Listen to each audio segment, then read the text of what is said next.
And that's exactly how I use ChatGPT to be my mechanic teacher.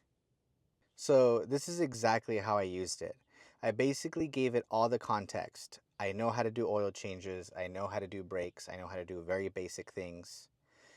This is what's available to me, like a basic socket set, a scan tool, and just the basics, right?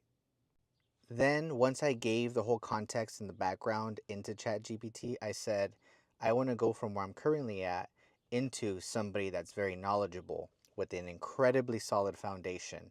And we'll start from there. Create it to where it's pretty efficient because I don't want to be jumping into different topics. And I do want to start with the things that are most common that'll be incredibly beneficial to me. So that's where I want to start. Once it starts laying out like the things that it wants to discuss with me, then I have it ask me questions after each lesson.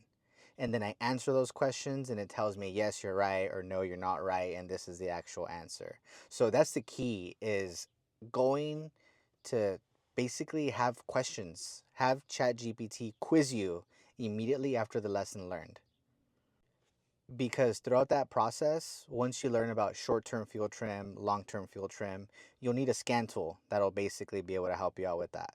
Then it talks to you about compression and why compression is important.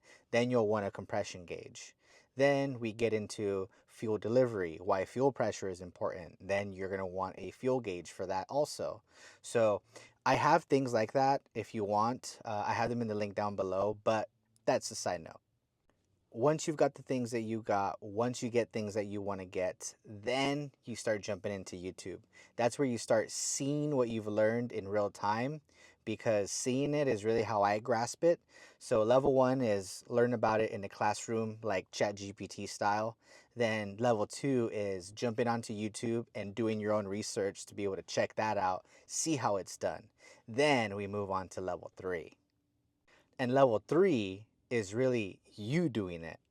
You're gonna fuck up. That's gonna happen. It's gonna take you forever, but you do get through it. And you can use Chat GPT and say, hey, this is where I'm at in the process. Can you walk me through how to finish it? Don't want to miss anything.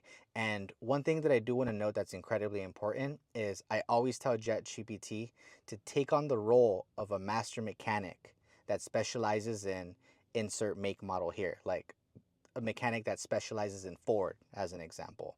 And that'll make sure that everything that it gives you is from the perspective of a master mechanic that specializes in Ford.